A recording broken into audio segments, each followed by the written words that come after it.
Welcome back, ladies and gentlemen, to the latest edition of the Woke Bros. Of course, I'm your co-host, Big Wos, aka Wos and Nando, and I'm joined by my brother, still on that west side of Los Angeles, Nando Vila. What's going on, man?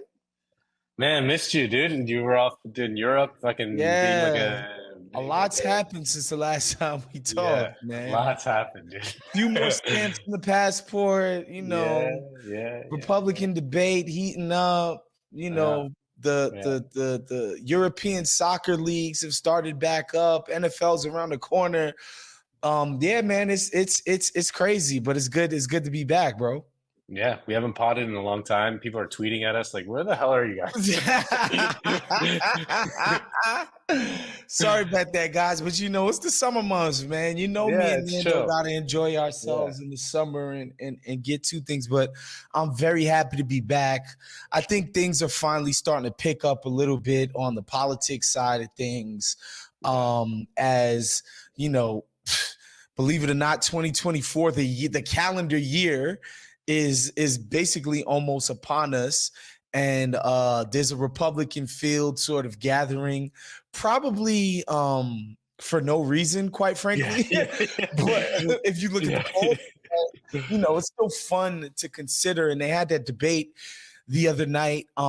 Chris Christie, Mike Pence, of course, Ron DeSanctimonious, Nikki Haley. It's like a lot of them. Losers, of course. But I think the biggest story coming out of there is the Vivek Ramaswamy.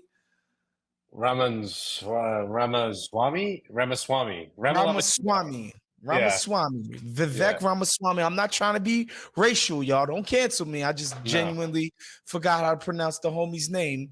I feel like he's gotten all the buzz out of that debate, seeing as Donald Trump wasn't even there, didn't bother to show up.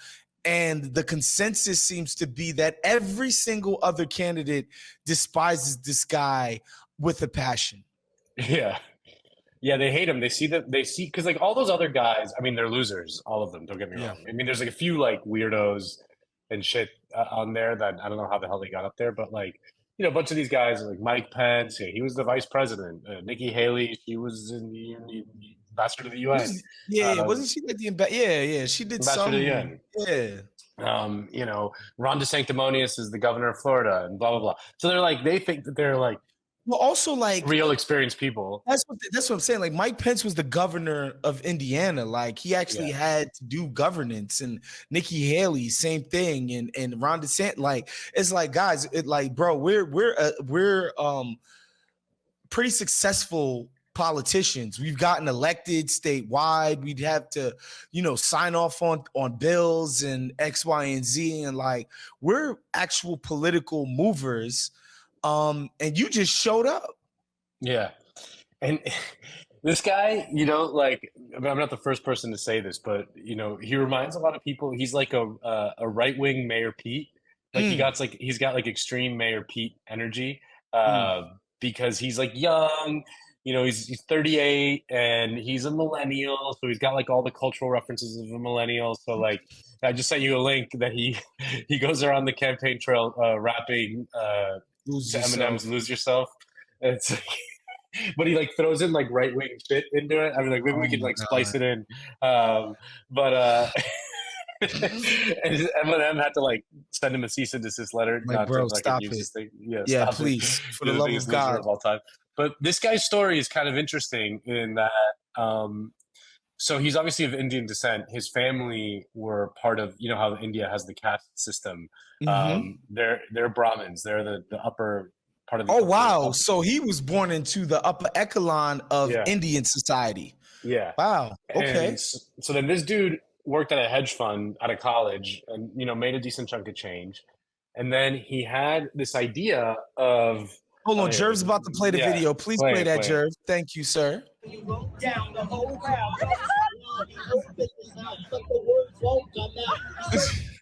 Everybody's joking now. The clock's run out. Time's up. Oh, the blast. That brought to reality. Up the goes gravity. Up the goes.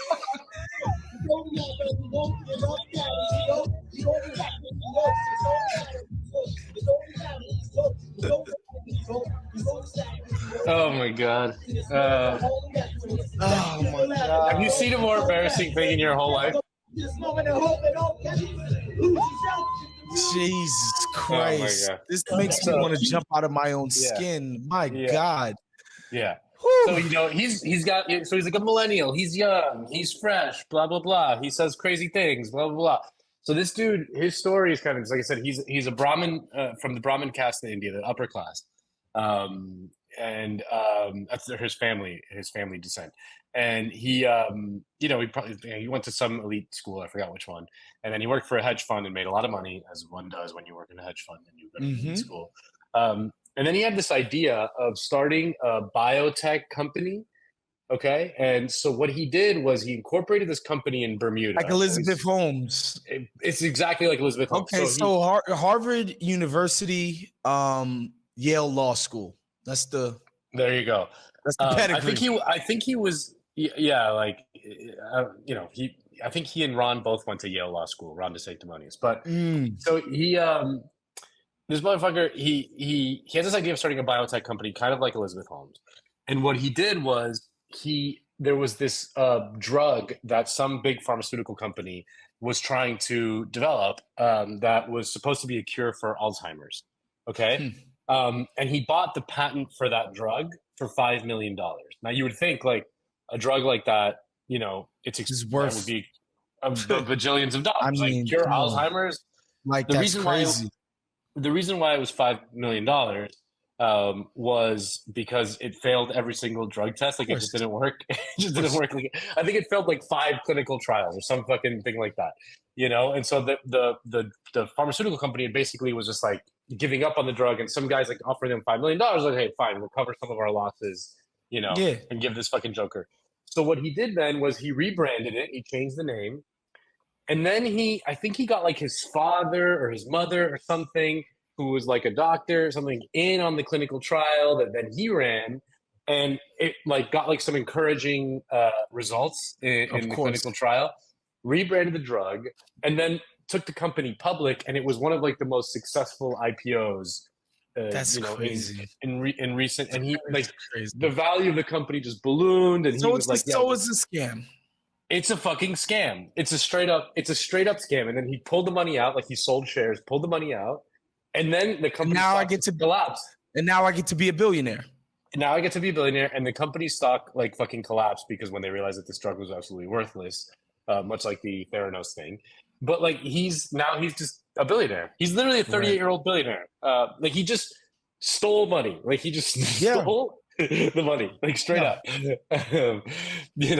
So this is the fucking Joker who's now kind of emerging as the only guy who's slightly different from the rest of the pack of fucking losers to challenge Donald Trump. But like you said, they're not gonna fucking touch Trump. I mean, I could see a world in which Trump doesn't even step on a debate stage with them ever and just crushes them. Have to. He doesn't have to. I think they would, because the thing is, so what you learn about this guy with even just the smallest amount of digging is that it's all a bit of a shell game, right? This hedge fund that he started independently on his own, he used a lot of his money to gain access to people that actually are legitimate politicians. And he figured out a way to swindle some right-wing red states to let him handle their pension funds, right? Public sector pension funds. He's got under his management with his firm. And then another thing that he did, he put out a book called Woke Inc., where he basically is like companies like fucking BlackRock, okay? BlackRock, like me and Anna were joking about this yesterday, are too woke in their corporate mission. And, just the fact that those companies would pay even the slightest amount of lip service to shit that, quite frankly, woke bros have lampooned for years now, shit like DEI and stuff like that. He basically made the rounds, right? And he's getting attention on the CNBCs and the Bloombergs and all of this stuff because he wrote this book about quote unquote woke culture in corporate culture, and that like companies aren't concentrating on being good anymore. They just want to be diverse, like artificially, and all of this stuff. Like, is it like I see the cynicism in the sense that a no name wants to shoehorn himself. He knows that he needs to get a name for himself. Like, without a name, and I think the reason why people like Joe Biden, I was about to say Joe Biden and Donald Trump, the reason why these guys could run such effective national campaigns is that they became celebrities in the monoculture. Right? Yeah. Like, we don't make those kinds of celebrities anymore. We're just not. Our attention is just so fractured that, like, it's just hard for somebody to compete with the name recognition of Donald Trump, who's been famous since the 80s, dude. Yeah. Like, everyone knows who he is. Everyone's known who he was figure since forever.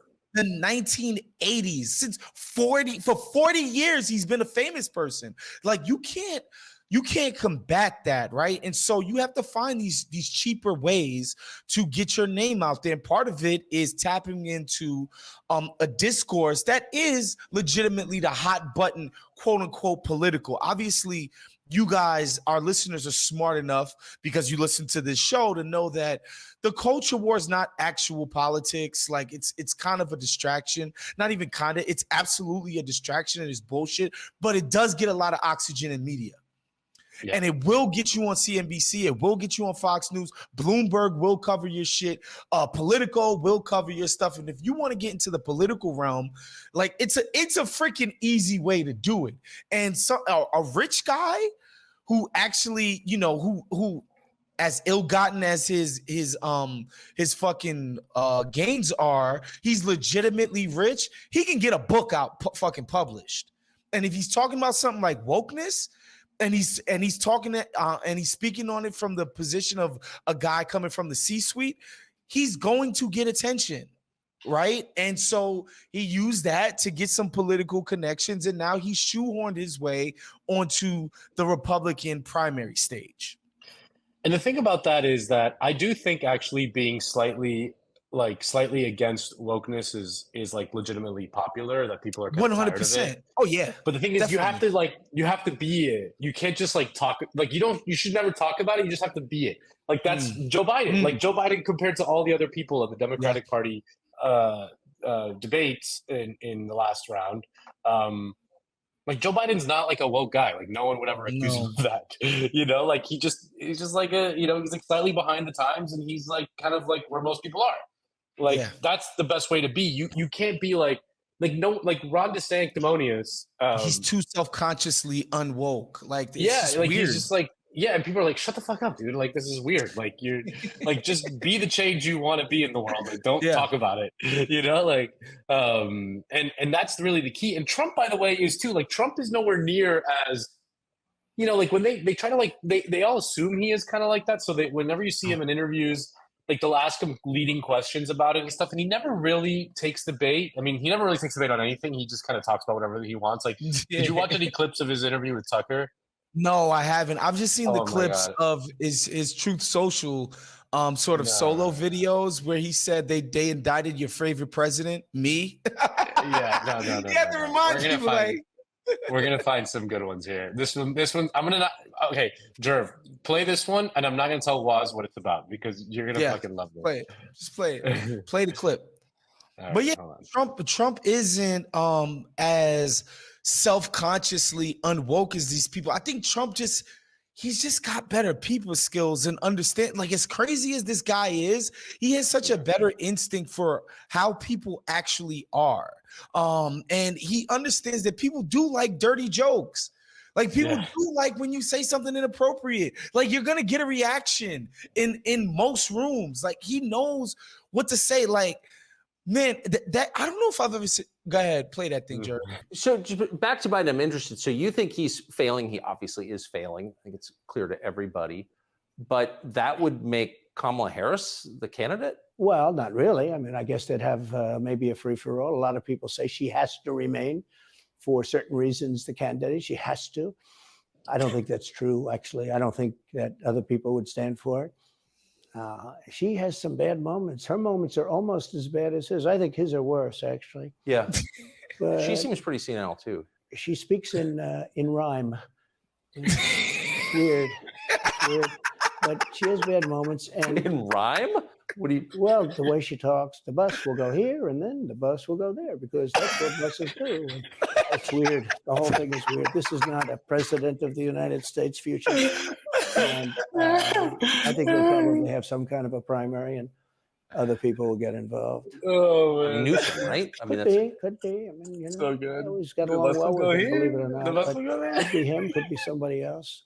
He's got a big load on his shoulders because you look at California, what's happened. But I don't know if the American people really, the people that vote for him, I don't even know if they care. You know, you look at so many of the things that are going on and people don't seem to be, in the old days, if you had a bad record, it meant a lot. Today, if you have a bad record, it doesn't really mean anything. You know, he looks good. He's a nice looking guy, speaks well. Nice looking guy. But Biden, every time you watch him talking, it's like he's walking on eggs. You're waiting for him to collapse. And he almost always does. And I got to know the leaders of all of the countries, essentially, but the big ones. The big ones. The bigger, the tougher the leader. The big ones. And Kamala, I mean, no, she speaks in rhyme. Like, what the fuck are you talking about? He's like, it's weird. Like, he's basically like, you've never heard her speak? Like, it's weird. The bus will go here. The bus will go there, and then the bus will go everywhere. Like, she has a weird cadence, Tucker. She's strange. She's got problems. I'm not scared of that freak. It's crazy. Can you imagine a race between Trump and Kamala? Like, can you just imagine it? Would be oh my God. Can you imagine that? Like, can you imagine the libs? Can you imagine the strong black woman? She's a strong. Oh my God, it would go nuts. It would be nasty, man. It would be nasty because that's, you know, because in the liberal spaces, definitely black women have been sainted as like a class of magical creatures. Yeah, like a class of magical creatures. Like it's black girl magic. It's this, it's that. Like and they'd be doing her a disservice, by the way. They wouldn't deal with her on the terms of her merits. Like they just wouldn't. They just go full lib and start speaking in bromides, man. Like it's crazy. Yeah. But like, I think a lot of that stuff is fading because I've seen even trust me, man, I follow a lot of professional class black women. Like I'm, you know, in my social network, if you will, it's a lot of them. Your cohort. Yes, that's my cohort. Oh my God, the Yas Queen after she became vice president, it was crazy. But even some of them have noticed like she's a bit of a drunk auntie. She's got drunk auntie vibes. She's the auntie whose wine glass is always full. Like they've sort of picked up on the fact that there's no there with Kamala Harris. But yeah, man, like this field, like as big of a joke as Vivek is, he's making a dent, man. Like you would think somebody like Mike Pence, who was vice president for 4 years, would have a leg up on these jokers, but he doesn't because he's Mike fucking Pence. Yeah. He is like, you know how people call people, like some people will call like white people white bread, like, oh, dude is like white bread. They're talking about Mike Pence. 100%. He is like the straight down the line white man. I think, you know, Pence, I mean, the problem with all these jokers is that it's impossible to differentiate them. Like what's different about them, right? Like how is any one of them gonna like emerge from the pack? Exactly. To, you know, challenge Trump. They're all just going to be like, yeah, and like no one's going to, they're all just like fucking noise, right? I do think that if I had to pick one to do it, it might be Pence. A, because of the name recognition, like he was the vice president, people know who he is. I think Ron DeSanctimonious just doesn't got it, dude. He just does not got it. He does not want to be there. He's so fucking weird. He's such a fucking dork. He just doesn't have it. And people need to understand that before he became the governor of Florida, he was just an anonymous Congress critter. Nobody, and I mean nobody, came across Ron DeSantis and was like, wow, that guy is destined for great things nationally. Like he's got what it takes. Like, no, like you think about a Gavin Newsom, who people have been like, you know, slurping for years. Like he's the next Democratic Party savior. And it's obvious why. Like I can see 9 out of 10 libtards being like, yeah, Gavin Newsom is my guy. I'm riding with him. Like he's like Beto with like a resume, you know what I'm saying? But like actual personality, you know what I mean? It's like, kind of young for a politician, decently good looking, you know, got the California affect. Like, it's obvious why they would say that guy is the future of something that's going to be happening in Democratic Party politics. That ain't never been Ron DeSantis. Florida is a very important and pivotal state, and a lot of crazy shit happens in Florida, so it gets a lot of attention. And so, you know, just and by he won huge. He did. He won huge, but that first race, if people don't remember this, he barely beat the Guillaume dude. Yeah. The Gillum, the guy who do you remember what happened to him? Didn't he get caught with crack and hookers or something like that? Male hookers. Yeah. It was he was like doing crystal meth and crack in a hotel room in Miami Beach with male hookers, and he was naked. Lord some have pictures. Mercy. Yeah. Lord have Andrew mercy Gillum. on my soul. But he almost beat it. It was I remember my sister worked on that campaign, or not worked, but she like volunteered to canvass and shit. Mm-hmm. And man, it was like razor thin. I mean, it was razor thin. Yeah. And so, like, we were that close to Ron. Never ever hearing from Ron DeSantis ever again. He was not some rising star. Like, even when they've had them in the past that didn't pan out. People like Marco Rubio come to mind, right? Like, you kind of got it. It was like the country's turning browner, and he's this younger guy, and he's a Florida senator, and like you kind of understood you because there was this idea after they got their asses kicked, you know, 2 times in a row by Obama, that they needed to sort of moderate this message, right? That they had to have this mea culpa, and they had to sort of moderate the party. And there was a sort of understanding guiding principle to why Marco Rubio might be the next one, you know, why Paul Ryan, that was a little bit too much. The Paul Ryan, that was just a purely like political, you know, centrist concoction bullshit, because Paul Ryan never had it, but he was part of that shit of like, he's going to be the next Republican GOAT, the next Republican savior. Son, Ron DeSantis never was that. These tech bros sort of latched onto him, so he started getting a lot of money quickly in, you know, Ron DeSantis related PACs. And so the money was behind him quite quickly. And again, the visibility of Florida, and, you know, of course he was governing by troll. And so he's on Fox News all the time. And of course, Fox News is like, yo, we're tired of dealing with Trump. Let's get a new guy in there. So he got like people behind him, but there was never anything that made sense about why he should be the next standard bearer for the party. And now that he's in the great game, Nando, he is He's not fit for the big. He's not fit for the show. You know, Fredo Coleon, he's a minor. boy.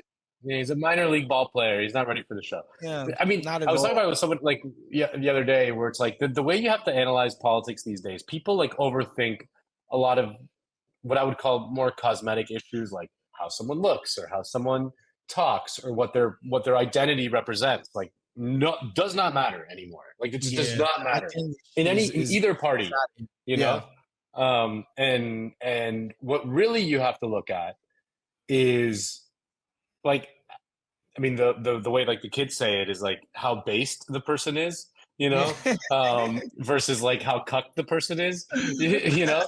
But like, I mean, like, I guess like it would be like how true to themselves one person is, understanding that they're politicians. Like, Trump lies, but he's true to himself. Yeah. Biden is true to himself. Biden is who he is. Yeah. That's just it, you know? And like these people who are clearly like trying to be something they're not, Kamala Harris. Which is 99% of politicians. Yeah. It's like what they're trained to do, because they have like consultants in their ear all the time. Like, you have to talk about this, you have to talk about that. Like the good ones are the ones who can like take that information and then transmogrify it through their own sense of self and project that into the world as an authentic reflection of their core self. That's something that Trump does really well. Something Obama did really well. Yeah. Something that the ones who win do that well. And you can just kind of see it when someone can do it and when someone can't. Trump, that's why he's so formidable, is like, man, no one when people, like regular people look at him talk, no one thinks that he's just not just saying whatever the fuck he feels like saying. That's what people are attracted to. And again, like I don't think this guy should be governing the fucking country, the most important, the most powerful country in the fucking world, the nuclear arms, like, which again, that's another thing that's a bit overstated. Like Trump couldn't just push a button and start bombing. Like it doesn't work like that. there's actually checks and balances on this shit. But like as much as I think he would make for a horrible president for another 4 years, and like all of this shit doesn't need to be said. It's not hard to understand the guy's appeal. It's really not. And especially when you contrast them to the competition. That's it. It's that simple. And I think even somebody like AOC, she's going to be attractive to her cohort. Educated people, professional class people with liberal leanings. She's going to be very attractive to them, but nobody else. She's not going to be attracted to Joe Sixpack. No, it's not going to happen. It's not going to happen. She's NGO'd to death. You know what I mean? Like, like that shit ain't going to work nationally, man. Like she lost a little bit of her sauce. She did. She did have at first. Like that's why she was a phenomenon. She felt like a normal person at first. Yeah. Like and that's why she was a phenomenon. Or Sarah Palin. Like, you know, right, like again, exactly. It need not be male versus female coded. Right. Like Sarah Palin was a phenomenon. Like as soon as someone steps on the stage that feels like a real person that can just speak what they feel like and it feels authentic, like they immediately catch wildfire. Bernie Sanders caught everyone by surprise because he just got out there and he was like, this is what I fucking believe. I don't care what you guys think. You know what I mean? Like, and that's just like that is the metric you have to base these people on. It's funny because I think what ruined Ocasio-Cortez is that somebody got in the ear and told she could be president one day, and she changed. Like the whole thing started feeling differently, man. Like so she obviously was a shooting star. She got that re-election and was like, it's not a fluke. And people got in their ear. Them powerful people in the party was like, yo, you could be a big dog one day. But you need to start doing X, Y, and Z. Yeah. And so now, she's trying to balance that thing that she started with being a good party player, whatever that means to these folks. And yeah, man. But I am gonna enjoy watching this Republican stuff. It's fun to see the losers eat shit. You know, I love it. Yeah. I hope to God Trump debates them. I hope to God. Can you imagine? Ron DeSantis is going to. Oh my God, he's shaking in his fucking boots, man. Can you imagine? Like, did you see the moment? Like the classic DeSantis moment was like when the moderators asked, like, if you become president, will you pardon? Like, raise your hand if you'll pardon Donald Trump. You know, and like people like hesitated, and DeSantis like looks around to see what everyone was. What a little Weasley prick that dude is. That's so funny. Well, anyway, that was that. Also, I mean, I feel like we'd be remiss if we don't talk about the indictments and blah, blah, blah, blah, blah. Like on a lot of these things, I think on the merits of the law, I do think they got him dead to rights. Like they sent this fucking lawyer to jail in New York behind this shit. Like the idea that he, like the person that the lawyer was doing it on behalf isn't guilty. Like they got him. They definitely, I don't know if they have Trump directly, but they do have him dead to rights in Georgia as far as the team goes. Like these guys they're going to get canned. Like they're going to get killed. I just will not believe this guy's going to prison until I see it. Like that just seems impossible to me. One of the craziest things about this to me was, and I was talking about with Bessner about this, why did he turn himself in? Why did he? Yeah. I don't know. Make them arrest you. Like, what are they going to do? Like, arrest him? I don't know. Like, and it's not like, who's going to extradite Trump to? That's what I mean. Like, like who's if he the stays entity in Florida, that's going to do it? Yeah, if he's in Florida, like, is Ron DeSantis going to order the state troopers or whatever? Especially on a state charge. Like the feds, you can say the feds have jurisdiction everywhere. Like, Georgia has jurisdiction in Georgia. Like, who's gonna get you? You gonna get the Florida State Police to come get me? That's what I mean.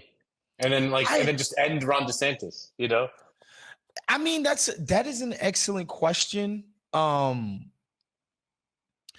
I do feel like the only problem with what Trump is doing for the elites is everybody knows elites don't have to go to prisons for crimes, but it's because their crimes are so much quieter. I just think like he's just been too brazen in flouting these laws. And somebody's clearly gotten to him where it's just like, bro, like we had a tipping point. Like, if you just keep doing this, it's like the game is up for everybody. That's what it feels like to me, because part of what Trump has taught me personally is that like none of this shit matters. Like none of it. The sort of rules that are keeping society intact feel like they're just being held on by a thread. And to the extent that they are, it's definitely not because it's being applied equally across the class spectrum. And to be honest, the only time you ever really have to go to prison as an elite is when you commit crimes against other elites. You can do whatever you want to the rest of us. Like you can be Purdue Pharma, for instance, and clearly have done some shit that is just reckless, illegal, fucked up, should be criminal, what you guys have done. But you did it to normal everyday Joes. Like you don't go to jail for that. Like you only get in trouble. Like shit like January 6th is like, okay, like, all right, now you fucking with the apparatus of, you know, the Democratic Party, like an elite institution. I think they'll get at him for that. But like, I just don't think you can put a guy, an elite, in prison. Yeah. I just don't. It just doesn't feel like that's a thing that can happen, man. So I don't know. I think somebody talked to him and was like, yo, bro, like you're just doing it wrong. Like show up. We'll figure out a way where you don't actually go to prison. Maybe you plead out. Maybe you. How do you put the president? Like literally logistically, how do you like put a? Doesn't he still have Secret Service? Yeah, like do you put the Secret Service in there? Yeah, that's what I'm trying to say. Like, bro, like I think presidents get Secret Service for life. That's what I'm saying. And especially somebody who's still as extremely public as this guy is, like he needs Secret Service. I'm just saying, like, we're not gonna put a president. I love the idea of like some prison gang, but they're like libs. You know, they're like they're like the Mueller, like the Mueller heads. You know what I mean, or something. If Trump got like, locked up, he'd be like, yeah. Oh my God, they'd be trying to get Trump for the Muslim ban. Yeah. That would be crazy. But yeah, I don't know, man. I just have a hard time believing that you could put a former president in prison. Yeah. Especially for something like that. Look, I get it. Like the classified document shit, clearly illegal. You're not putting him in prison for that, bro. He's the former president. Like, they're not going to put him in prison for that. Paying off the prostitutes in New York. You're not putting him in prison for that. Now, the shit in GA, like, again, I think his boys are going to go to jail. I think a lot of them are going to go to jail. A lot of them are already snitching. So that means people are going to get locked up behind that. I can't believe that he's going to go to prison for that. The other thing I don't know if it's even possible is because Trump will flip on all of them. You know, he'll fucking. Come on, bro. Come on. But like, all of them, just fucking. Like, you know, bro, Trump is so crazy that like the fact that he's not paying their lawyer fees, which like every crime boss understands, the least you can do for the soldiers on the front line is pay their lawyers. You know, because they're the ones doing the hand-to-hands. They're the ones doing the collections. Yeah. They're the ones actually breaking the legs. Like everybody, the crime boss knows that. Like that's like the ethical. Like Levy in The Wire. You know, like you got paid. Right? He was the last guy on the last guy to go down on the payroll. Come on, like even the corner boys get Levy, right? Yeah. But Trump was like, nah, they're on their own. I don't give a fuck about these guys. It's kind of crazy. So he's gonna flip on all of them. And like I don't even know if like the state can offer, because someone was like saying they're gonna offer him a deal in which like he won't go to jail if he doesn't run for president. And I'm like, can you even offer that deal as a judge or whatever, or a prosecutor? I don't know. Like, I mean, so this is the thing too. People think that, especially the New York one, is politically motivated. Just the idea that like if Donald Trump would have just went into retirement. If he would have just went into retirement and been like, I'm not pursuing public office anymore, that people would have just moved on with their lives. Like they wouldn't be prosecuting this guy to the hilt, right?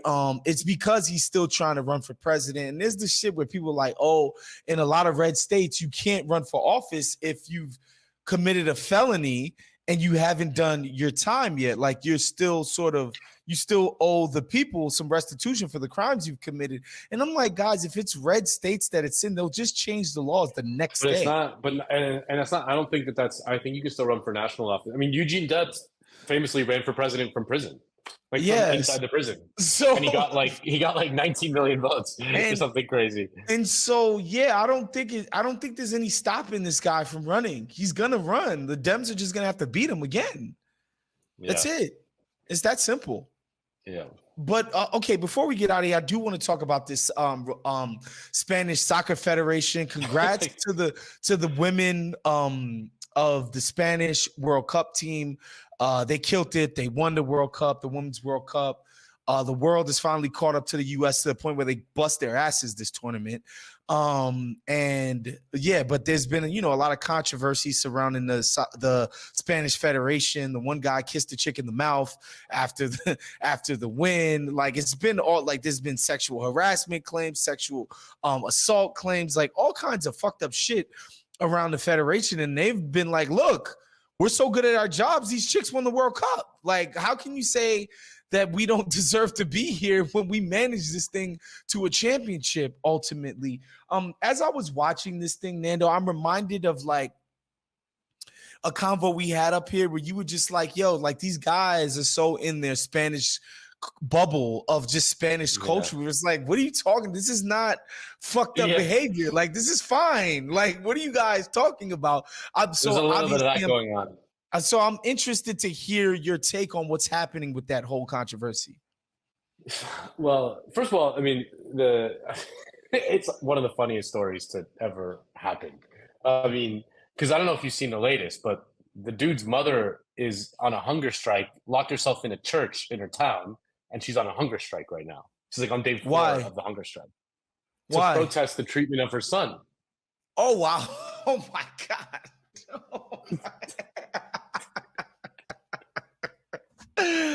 Oh, my God, dude, bro. To protest the fucking treatment of her son, she's locked herself in a church. Are we sure this woman isn't Haitian?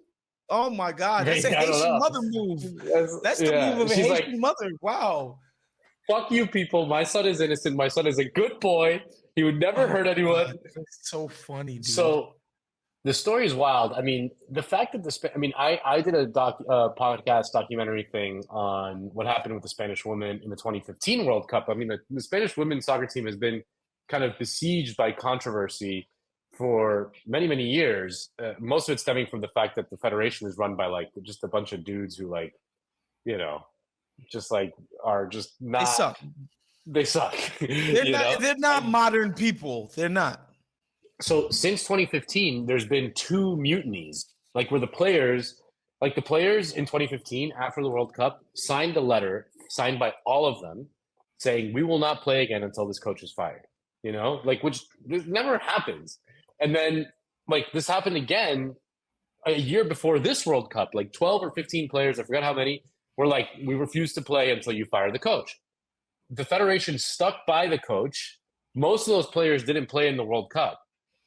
They still won because, like, I mean, honestly, I watched a few of the games and stuff. I mean, I didn't watch like all of the Women's World Cup. I mean, Spain looked miles ahead of any other team. Like they just looked. They were dominant. They looked like they were playing in a different sport. You know what I mean? It was kind of like when the Spanish men won the World Cup in those days. Like they looked so far superior, technical ability. Just completely dominating the play all the time. Just they always had 4, 5 or 6 of the best players on the field. Like it was just utterly dominant, and they won. And then the president of Spanish Federation decides to kiss one of the best players on the mouth. Like he just slaps a fucking kiss on the mouth. Can I ask you something? Is that something that like acquaintances do in Spain? That's not a thing, right? No, okay. Absolutely not. Okay. No. You would just never greet somebody that way. No, not on the mouth. Like Spaniards are huggy, and then Spaniards they greet someone kiss, cheek, you know? Cheek. Yeah. This was like a both hands on the head. Yeah. Like this was Al Clearly a Pacino violation. in Godfather 2, you know, like when he kissed Fredo on the mouth. Fredo. You know? Yeah. You know, it's just not a thing. Everyone's like, huh? You know, and it's the kind of thing like I'm sure in Spain, like I'm sure in America, like he would have been mega fired already. Oh my God. I mean? Like, he would have been castrated in America. Are you yeah, sure? he would have been mega fired. You know, in Spain, I'm sure that had he actually been like, listen, man, I just got carried away, and like I'm just super sorry.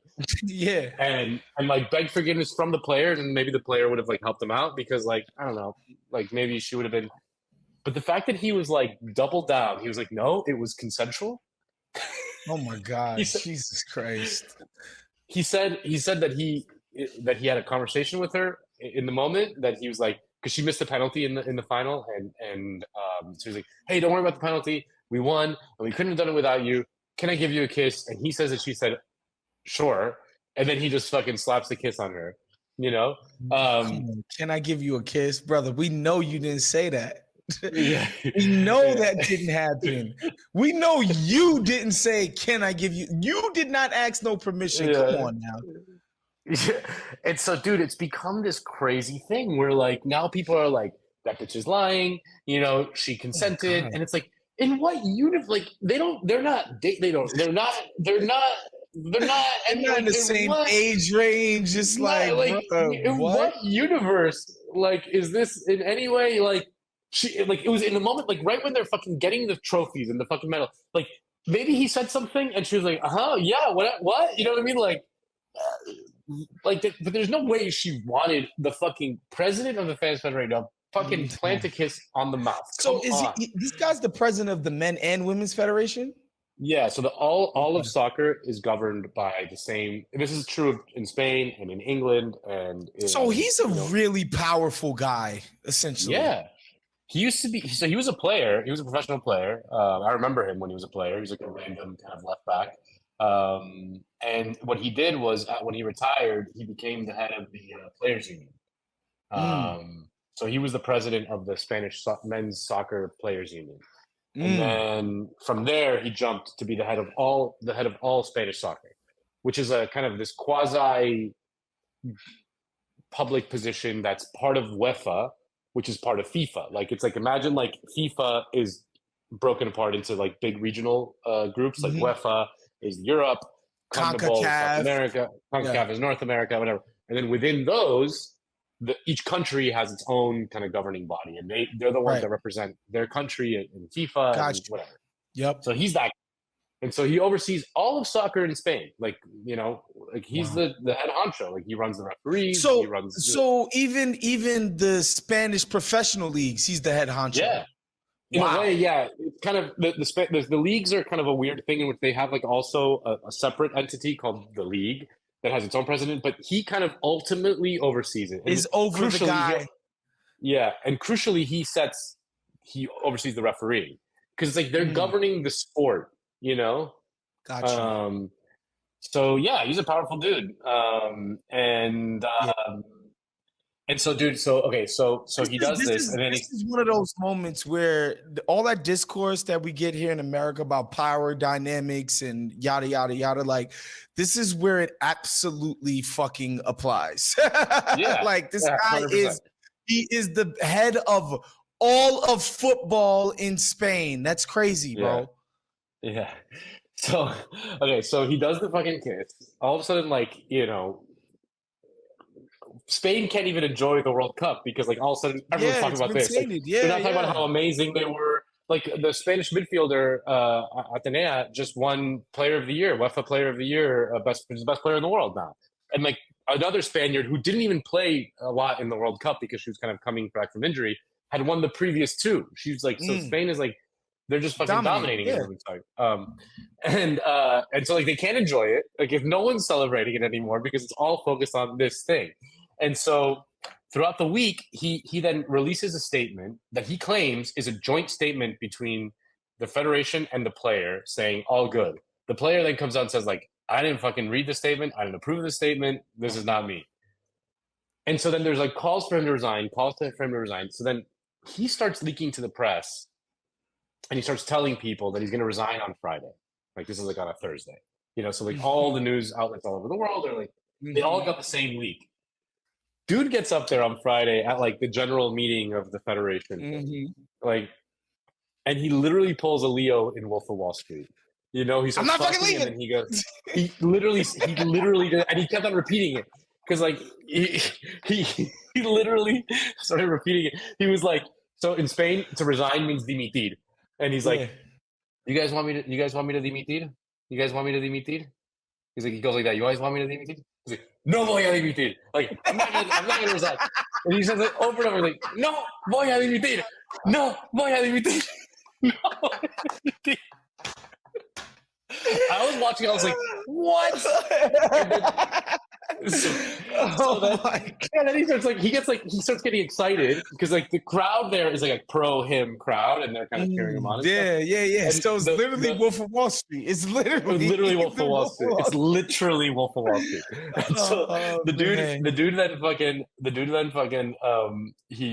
the Spanish women's soccer coach, who was a guy, is sitting there like in the front row. And the dude addresses him directly, and he goes like, and this is the guy who's like players mutinied on him and shit, and there's like a lot of controversy, and it's like the coach has been in hot water too. Yeah. And so he looks at him and he goes like, like you did such an amazing job. Like how much money do you make right now? How much money do you make? You make like 180,000 euros a year. He's like, well, right now I'm going to tell you that I am starting the process. I'm opening a negotiation with you right now to extend your contract 4 more years at 500,000 euros a year. This is insanity. This is crazy. He did this in a public setting? Yeah. Like in a big meeting of the whole federation on live TV, like a live broadcasting. And so then there's a lot of pressure. This would not fly. No. No one would even try. So then like there's like a lot of pressure for him to resign. Like FIFA is like now putting pressure, UEFA's putting pressure, whatever. And so like he's like being suspended by UEFA, like the whole country, like the president of Spain weighs in, the prime minister of Spain weighs in. It's like, yeah, he's gotta go. Like a bunch of politicians and ministers are like, yo, this dude's gotta fucking go. And then it comes out that this dude's mother, who's like he's from a really small town in the south of Spain, like, deep fucking Spain, like this is some fucking deep shit. This isn't like, he's not like from the big city. He's from a small town. It's not very cosmopolitan situation. No. And this like old lady just fucking walks over from her little house over to the church and announces that she's going on a fucking hunger strike. But what demands does she have in order to break the hunger strike?